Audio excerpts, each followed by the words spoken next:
What's crack-a-lackin'? It's your boy Bro Schmo. Just in case you did not know, so finally I'm gonna give you my free agency grades for this past free agency. Gonna go over all that, every team. We're gonna kind of just try to bang through it.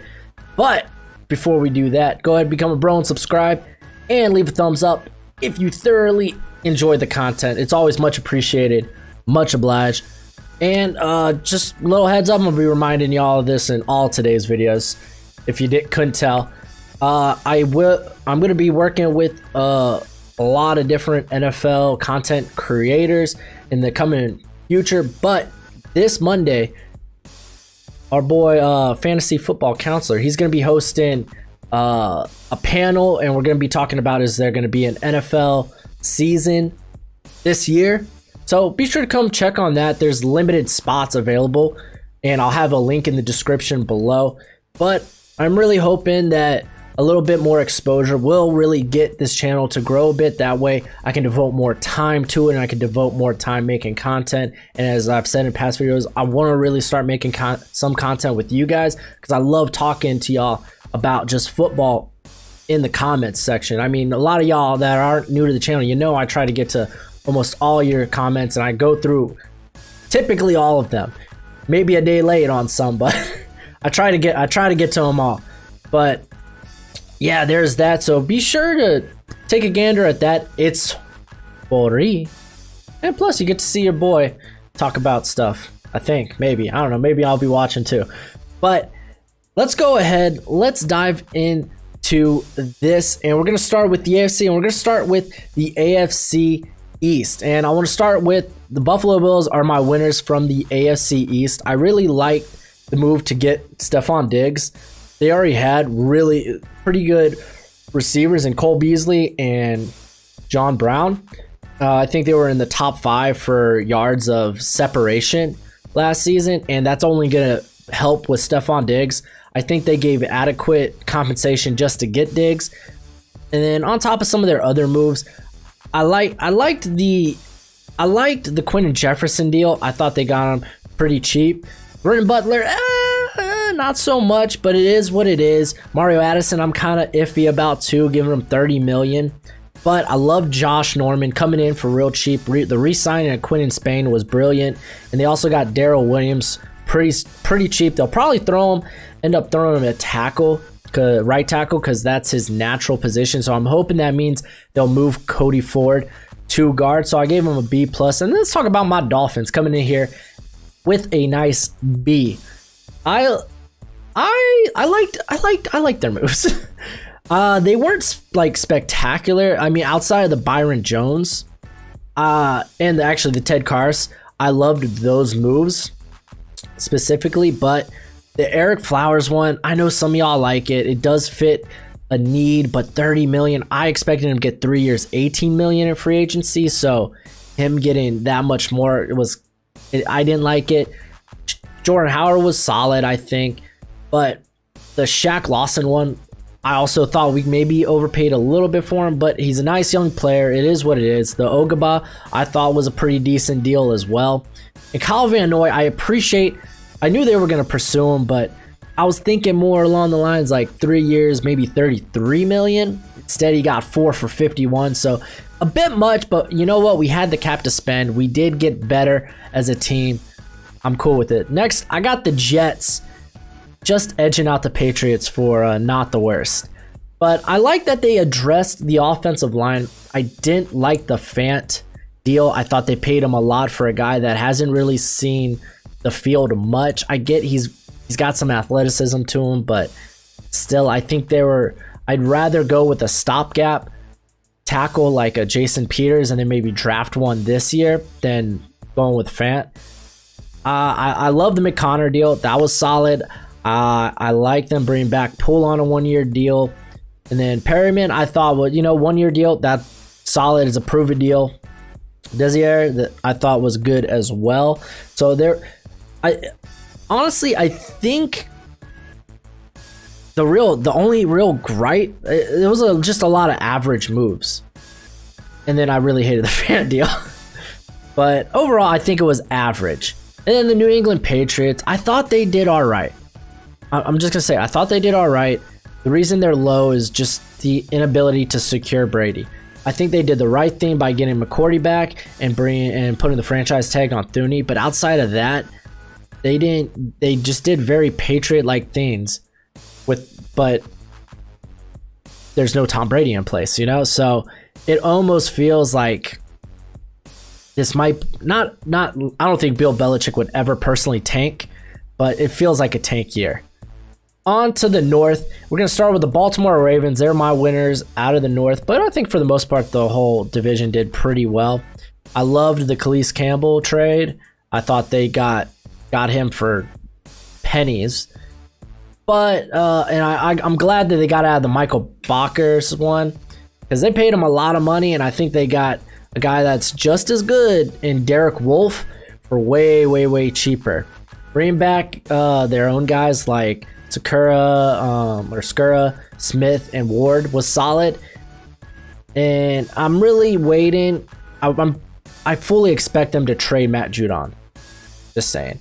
Then the Cincinnati Bengals, I think they did above average. I'm probably the only deal I had a problem with the Trey Waynes. I think they overpaid. I think they probably could have got him at $7 million a year instead.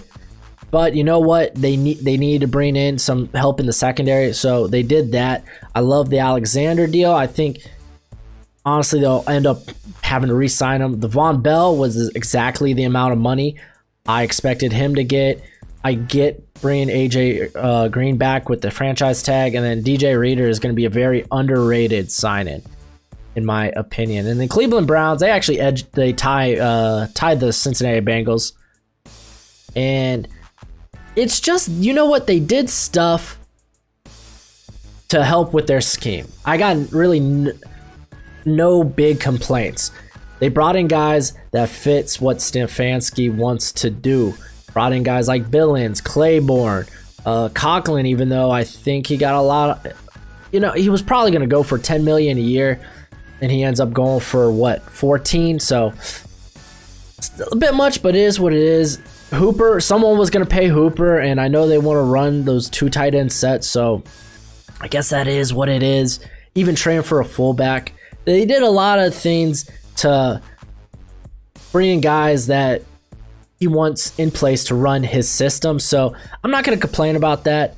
They did get better as a team through free agency, so good on you, Browns. And then the Steelers, I don't exactly hate the Steelers moves. It's just they weren't really able to make too many big moves. I liked Eric Ebron. I thought they got him for real cheap.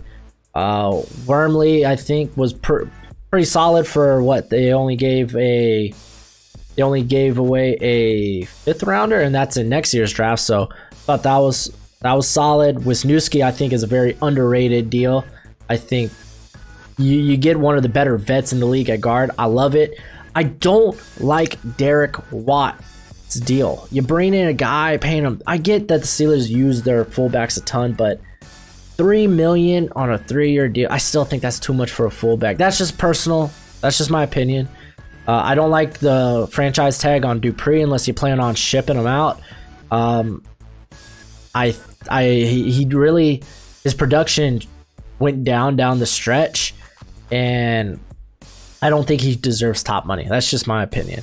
Going to the South, let's talk about the Indianapolis Colts. They're my winners from the South. I think they did enough to win this division, because this division, I think, may be up for grabs. It's gonna be tough, because I think Texans are still going to be competitive. Titans definitely are. They're bringing back basically the same team. But the Colts, bringing in Phillip Rivers instantly gives you a starter that'll keep you competitive, or at least more competitive than Brissett. And then I like the Buckner deal. It sucks giving up a first rounder, but I like that they immediately signed him to a long-term deal. They're going to be much better as run defenders. He has a little he has a lot of flexibility, actually. He can play out as a 4 tech, and he can play as a 0 tech, so gives him a little versatility in that. And then they got Xavier Rhodes for dirt cheap as well. But the Titans, I got him here with a C+. I just think they did things backwards. Let's go over what I like real quick. I like the Dennis Kelly deal. He's always been very solid and underrated. Vic Beasley, bringing him on a 1-year prove-it deal. I think that's good, but I'm sticking to my guns when I say I think they should have franchise tagged Tannehill. And then if you really wanted Derrick Henry back, you should have signed him to like a 3 or 4 year deal. Instead, you give Tannehill, instead of having him on a prove-it 1-year contract, you're basically tied to him. Like, honestly, this is the quarterback Mike Vrabel may or may not lose his job on. I'm just putting that out there. I think they just did it backwards. Then the Jacksonville Jaguars, they basically treated this free agency, this offseason, like they're in full rebuild mode. Just dishing out some of their big contracts for draft picks like Campbell and Boye. They still sounds like they hope to sign Ngakoue to a long-term deal, but he doesn't want to be there, so they could get, honestly, their grade could go up if they get pretty good compensation. But I think they signed Tyler Eifert to like what, almost 16 million. I think that's a bit much. That's actually way more than it should have been. But Joe Schubert, I thought, was a great sign-in. But outside of that, they didn't do much outside of just tear the team apart. And then the Houston Texans, we know they go up from an F to a D- because it looks like they're going to get Brandon Cooks and get him for a fairly good price. They're going to get Cooks and a 4th rounder in 2021 for their 2nd rounder this year. So they're not drafting until like pick like 57, I think. But outside of that, the deals they signed were pretty terrible. The Cobb deal was bad in my opinion. Let's see, what else? I didn't like the Roby deal. I mean, I figured he'd go for about 11 million, so I guess he just only went for a little bit more than I initially thought. I didn't like the Eric Murray deal. I don't know why they're giving him that much, so I guess they plan on playing Murray in the slot. At least this is what I'm thinking. They're going to play him in the slot and have Roby play on the outside, which I think is a little backwards. But yeah, that's just me assuming. And okay, some of the things I did like, though, I did like the Jernigan sign-in. I think they got him on a really good deal. I mean, we could obviously talk about the bad trade with David Johnson and DeAndre Hopkins, but let's not beat a dead horse. Let's just talk about the AFC West. And here, I got the Chargers as my top rated. Actually, out of all the AFC, I've really loved their moves this offseason. I think they got Balaga on a really good deal. I like them bringing back Austin Eckler. Granted, they paid quite a bit for him, but I think he's worth every penny. Chris Harris they got for really cheap. Hunter Henry was wise put on the franchise tag. I think the Turner trade, getting rid of Okun, was brilliant because Okun was, honestly, I thought he was just going to be a cap casualty, but they managed to turn him for a nice young guard who's just a couple of seasons removed from career year. So, you know the potential's there. The Linval Joseph, they paid him a lot to be a run defender, but hey, it is what it is. It's okay. The Broncos, they did pretty well in their own right. I liked them getting Jarrell Casey for pennies. They got Boye for pretty cheap, just a 4th rounder. They had the picks to use to bring in guys, so I thought that was real smart. Bringing Shelby Harris on a 1-year, $3 million deal was pretty wise. I like the Glasgow signing. I really hope they don't play him at center. Play the boy at guard. That's much better position for him.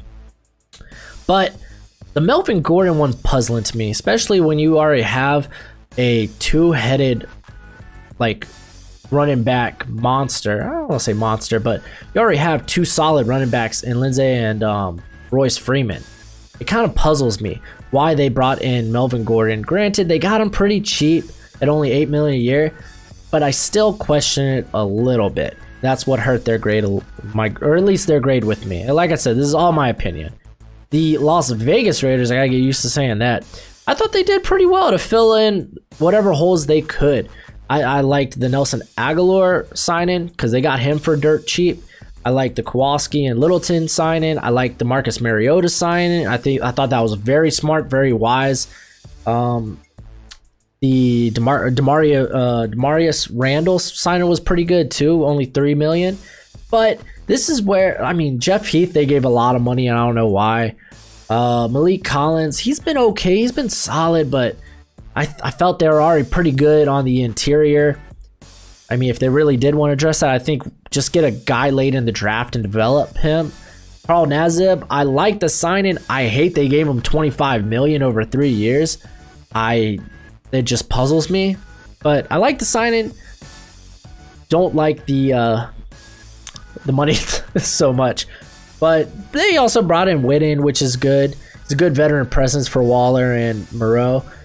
So overall, I think they did a good job of filling in their holes. Now they can address with their first picks, wide receiver and corner. There's no doubt in my mind that they won't go, or that they'll go anywhere else. I think those are the picks in the first round. And then the Chiefs, they only got a C because they didn't do much. They didn't do actually anything. They just kept status quo, which you can't hate. But if I'm grading your free agency, then he didn't do much. Honestly, their best move was putting the franchise tag on Chris Jones. That solid move. No, he's a great player. Outside of that, I mean, they brought in Antonio Hamilton, and they just re-signed a bunch of their guys. Demarcus Robinson, Damian Williams, even Brashad Breeland. So they did solid. Let's move on to the NFC. We're going to start with the East. Philadelphia Eagles, they're my winners. I just like what they did. Darius Slay was a steal. Absolute steal. It was a bit the one signing that was a bit of a head scratcher for me was Javon Hargrave. I love the player. I love the contract. I just don't get it why. I felt they were already pretty deep on the defensive line, but they love rotating those guys in and out, so I can't hate it too much. I like the Nickel Roby-Coleman signing. Now you got your slot. And then the Jatavius Brown on a 1-year deal, very underrated. It's going to be very underrated. I bet you he's going to end up starting there at linebacker with TJ Edwards, and they'll be solid. He's a very underrated, I guess at this point, journeyman in his career. He's pretty young to be a journey guy, but is what it is. Dallas Cowboys, all they did was pretty much was the status quo outside of losing, Byron Jones. That was a pretty big hit. But I think they did a good job of adding pieces here and there. I don't like the Anthony Brown deal off the bat, but outside of that, I really enjoyed a lot of what they did. Bringing Aldon Smith, that could pay dividends, potentially. But bringing in Poe, bringing in McCoy for the middle, I thought was very wise. I'm probably one of the few that like the Blake Jarwin deal because I think it's worked to where he could be actually let loose of the deal in 2 seasons. I might be getting that wrong, but I'm pretty sure that that's how it works. Mari Cooper, you knew he was going to make that much money, and it sounds like Washington was actually offering him more, so I'm glad that they didn't have to pay more than that. The Glenn Dix, that's a good stopgap option, so I do expect them to maybe address it. But I don't get why they re-signed what? Forbath, their kicker, and then they went out and got Zerline, who is definitely going to be the starter. So that was a little puzzling to me. And then I got the Giants and the Redskins with C's here. For me, they added a bunch of players that, I mean, I guess this would have been all different if the Redskins got Amari Cooper, but I think they just filled a bunch of holes with average to slightly above average players. Like, I love the Ronald Darby deal for the Redskins. I thought that was real wise. Sean Davis, they may have paid him a little bit too much, but it is what it is. Kendall Fuller going to come in there and instantly play in the slot, so I like that. Thomas Davis, the Kevin Pierre-Louis was a real good deal. So they did a lot to fill in some of their holes. So if they can maybe work a trade for trade to get some draft capital back and for Trent Williams, I definitely could see them being like a B-. But I mean, the Giants, man. What, their biggest sign-in was probably Blake Martinez. I guess you could say James Bradbury too, but he's a guy that also has had his ups and downs. So I mean, there's just nothing fabulous. They've invested already so much at corner It's like, why not like develop these young guys? But instead they bring in Bradbury, which, you know what? Okay, competition at the corner position is always a good idea. I just don't like 3 years, 45 million. The Facro, that was a pretty good deal. Dion Lewis coming in, I think today. That's pretty wise. But Blake Martinez, man. Ooh, 3 years, 30 million. That one's a tough pill to swallow, in my opinion. And then they had to franchise tag Leonard Williams. I mean, you gave up pretty significant draft capital for him. For what, like a half-year rental? It's not like he was going to push you to the playoffs. I mean, I think you had to. And see if you could maybe trade him somewhere, in my opinion. On to the North. And, man, I think the NFC North they didn't do too well. Again, all in my opinion. I'm sure y'all got your opinions, but I'm just saying, this is how I feel. Now, let me explain. I think the Packers did well. They didn't really have a ton of holes outside of Bulaga leaving, and they did a solid job of bringing in Rick Wagner, who has been decent, not with the Lions, but back in Baltimore, he was very good. So he's a good stopgap type of guy. Bringing in Devin Funchess is whatever. Christian Kirksey, his deal is actually pretty interesting because it can go up to 16 million. But I think it could be 2 years, 8 million if he doesn't meet certain incentives and whatnot. So that's a pretty solid deal as well. But I think they're gonna just add stuff through the draft. It's not like they, like I said, had a ton of holes. But yeah, they just kind of really did nothing in free agency. Kind of like the Chiefs. Then I got the Lions up here too, who opposite did a ton in free agency. I like them getting Geronimo Allison pretty cheap, but they paid Jamie Collins a lot. And you know what? It might work out. I know it didn't work out with the Browns, but Matt Patricia, he's a Bill Belichick apprentice, so he'll probably knows how to use Collins. Even brought in Duron Harmon, Danny Shelton. He brought in all these Bill Belichick type of guys. So it feels like that they're like the Patriots light, you know? But then again, I mean, Tom Brady is not in New England anymore, so they might be better than the Patriots at this point. Desmond Trufant was smart after they passed or traded away Slay. But I didn't like the Big V deal. 5 years, 50 million. It's a bit much. It's a bit much for a guy that's been mainly a backup guard his bulk of his career. But I mean, he's talented. 10 million a year though, ooh, it's kind of rough. And then I got it's a three-way tie. I got Minnesota here with the C+ as well. I think they got really good compensation back for Stephon Diggs, but they were pretty tied to, like, they couldn't really do much. They really couldn't do much. They threw the franchise tag on Harris, and all they could really do is make some budget sign-ins, just because they were so, like, this whole offseason is them trying to get back, or trying to get some positive cap. They probably had the worst cap situation of any team. The CJ Ham deal, I know I said earlier, I really hate giving fullbacks that type of money, but they use them in the pass game. I could get behind that a little bit. But yeah, man, Michael Pierce, that's a good deal. That's a good deal. Tajay Sharp, I really hope he's not the number 2 receiver heading into the season. I doubt that with the Vikings now having 2 first-round picks, but I thought they did the best that they could given the circumstances. And then the Bears, I don't like it. I don't like it one bit. The Nick Foles trade, probably their best move, because Mitch Trubisky ain't it. But outside of that, they signed Artie Burns, who's shined very little, but shined a little bit. So I don't mind that too much, but it's really the Jimmy Graham deal, terrible. The Robert Quinn deal I thought was horrible. 5 years, 70 million. It just blows my mind, because it's like The guy had one great season in a 3-4, and then he goes to Dallas and he's producing well in a 4-3. So I don't know, man. I don't know. They might use him more on the line. If so, then it could work in their favor. But still, I thought that was a lot of money for being a very cap-strapped team. Then you got Fetty to a one-year deal. I don't have the exact details of the contract, but he's okay. Danny Trevathan, I thought they messed up by not bringing back Kowalski, but Trevathan, if healthy, he does have some good value.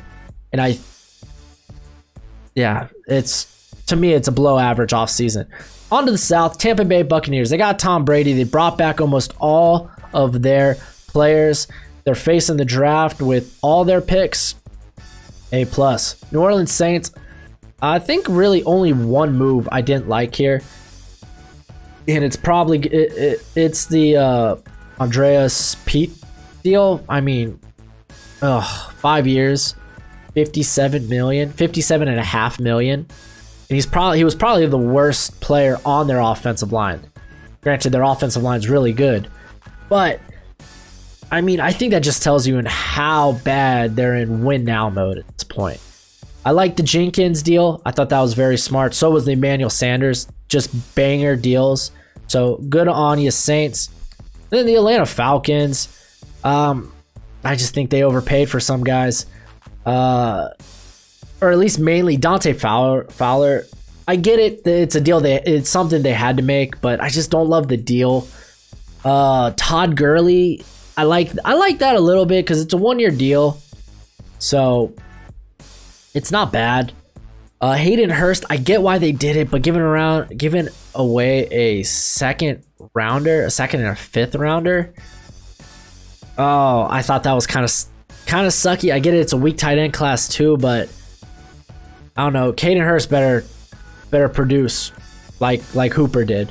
I think you're getting a player that's way better athletically than Hooper is, but still, it's second rounder. Again, that's just my preference. I don't like it. The Tyler Davison, that was all right. It's a depth move, but overall average. And then the Panthers, I don't know. First off season, they made a few moves I liked. I liked Robbie Anderson's deal, 2 years, $20 million. I think that was smart to wait till the market really died. And you could tell no one wanted to pay for receivers unless you were the Cowboys and the Redskins. Trey Boston was a good deal. Teddy Bridgewater is a very smart deal. Outside of that, nothing really I can get too much behind. I guess I like the PJ Walker signing, but they didn't really do much of anything else. I really hated the Turner Okun trade, as I talked about earlier. So to me, I don't know. This seems like a team that doesn't plan on doing well next year. So it definitely feels like teams still kind of. They might not be the worst team, but they're definitely probably going to end up be picking in the top 10. I could be wrong about that. I think their defense still has a long ways to go in some areas, but yeah, that's just my take. And the West, Arizona, they got an A- because guess what? They got DeAndre Hopkins. That was a great trade. Honestly, that's what carries their grade here. It was wise to bring back Kenyon Drake. The Devontae Campbell deal, he's not really good in coverage, and Arizona sucked against tight ends last season. So I really, I mean, it's a one-year deal, but it's almost $9 million. Larry Fitz, I like them bringing him back. $11 million. Seemed like more of a nostalgia type deal. Devon Kennard, I thought a little overpriced, but overall not bad. They didn't pay too much, and so I think they did fairly well. And then the 49ers, I got it right behind them. I thought it was brilliant to bring back Armstead and then dish out Buckner, knowing you're probably going to lose them anyway next season. Yeah, and getting a first rounder, that's a banger. Now they have the ability to trade back, grab more draft capital, because outside of the first round, they don't have a pick till the 5th round. So I thought that was very wise on their part. And then they just brought back a few guys here and there with Jamie Ward. Ben Garland was solid. I like the deal for Travis Benjamin. If healthy, that could be a very, very good deal. And then the Seahawks, they've done not much. It feels like they're saving money because they want to bring back Clowney. But Philip Dorsett, that's all right. The Quinton Dunbar trade was pretty good. The Finney deal was it helps their offensive line a little bit, but outside of that, I mean, it's smart bringing Jaron Reed back. Great goal, but I feel like it just doesn't look like they've gotten better. They may have gotten a little better in the secondary, but that if they can't get Clowney back, that defensive line is pretty gutted. Or it has a bunch of players that have a lot to prove. And then I got the Rams down here. Even with the Brandon Cooks trade, I got a C. They really just tried to bring a bulk of their player, or C-, excuse me. They tried to bring their players back. They were strapped for cap, and they were forced to do some moves. They had to get rid of Todd Gurley, which is unfortunate, but that's why you don't sign running backs to big deals like that. But they really they brought back Whitworth, which was solid, 3-year, $30 million deal. I don't think he's gonna get through. He might get through 2 years of that deal, but I think he'll retire before then. Blythe, they got him on a 1-year, almost $4 million deal, so solid. They were able to bring back Brockers, but 31 million's a lot for an elite run stuffer. And then Leonard Floyd, I think it was wise going out, getting him 1 year, $10 million prove-it deal. That was wise. A'Shawn Robinson doesn't look so great now with Brockers back. I think that was kind of an impulse signing after they thought they lost Brockers. So, but I mean, he's still a good guy, still a good player to be in the rotation. But I mean, they really lost a lot in Flowers and Fowler. They lost a lot with Littleton was huge. I mean, it's wise that they got some draft capital from Cooks, but man, a lot of those deals are coming back, biting them in the butt. And I think this is a team that is deprived of depth badly, but they have drafted well, so you could probably trust them to draft well again. But yeah, that's it for the video. Go ahead and do the YouTube thing. It's always much appreciated, much obliged. Let me know how you think your team did, or how you think any of these teams did, in the comment section below. And remember, be cool, guys. Just my opinion, no need to hate. But until next time, you be easy, my friends. Later.